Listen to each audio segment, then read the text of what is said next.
हमारे इस जीवन में हमें ऊर्जा 3 रूपों में उपलब्ध होती है।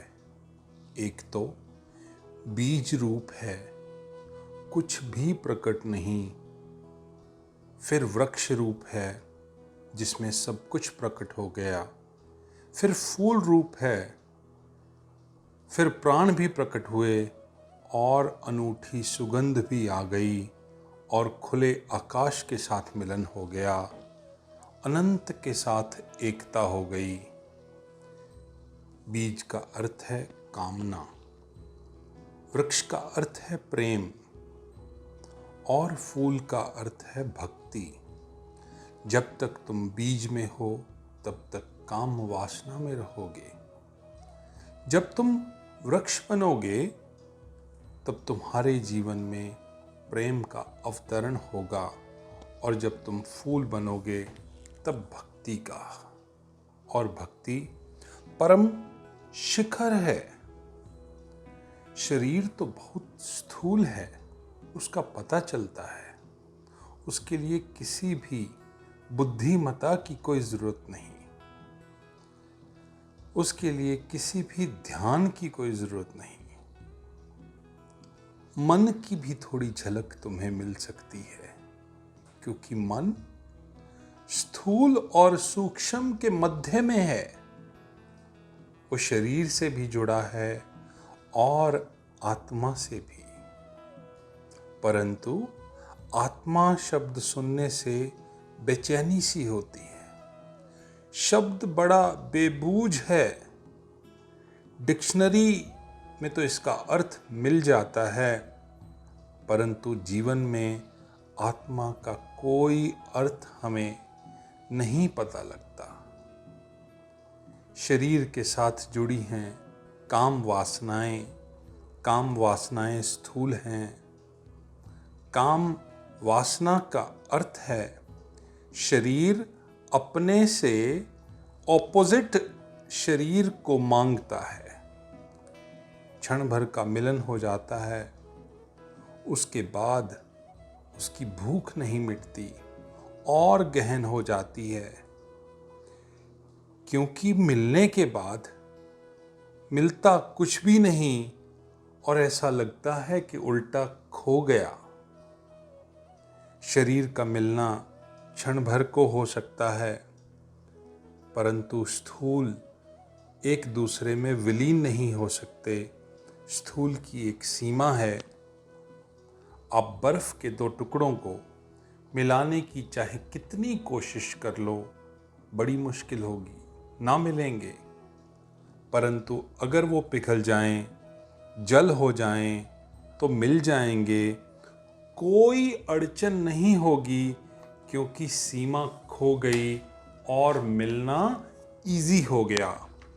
शरीर बर्फ की तरह है, जमा हुआ है, ठोस है। पिघल जाए तो मन बनता है और मन जल की तरह है। सीमा तो है, लेकिन लिक्विड फॉर्म में है, सॉलिड नहीं है। तो मन को कैसा भी ढालो, ढल ही जाता है।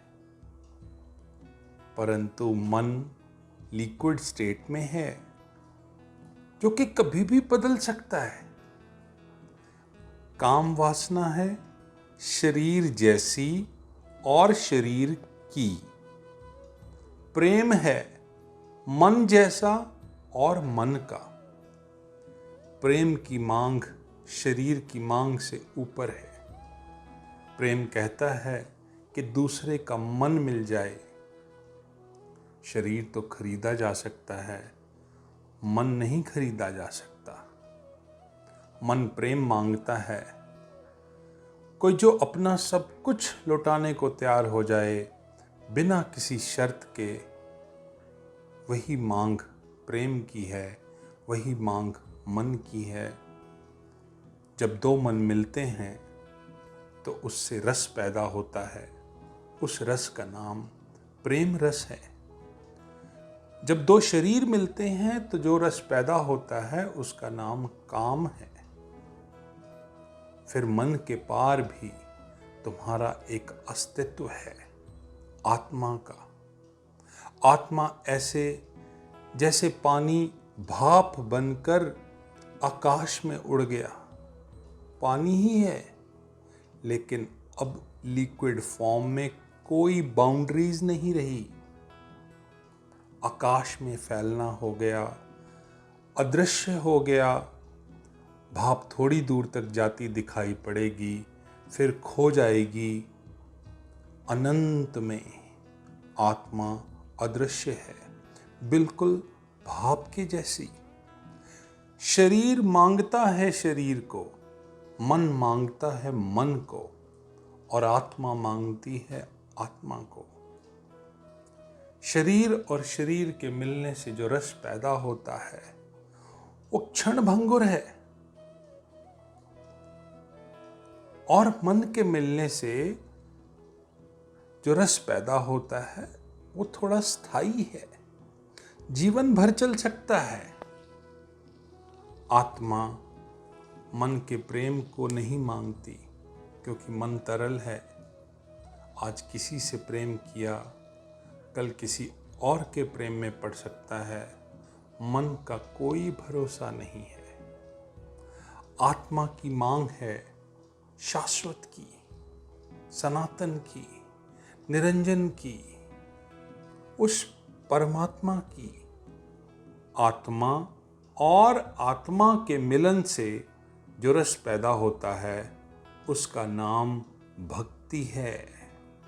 भक्ति परम है, भक्ति शाश्वत है। शरीर की सीमा है ठोस, मन की सीमा है तरल, और आत्मा की कोई सीमा नहीं।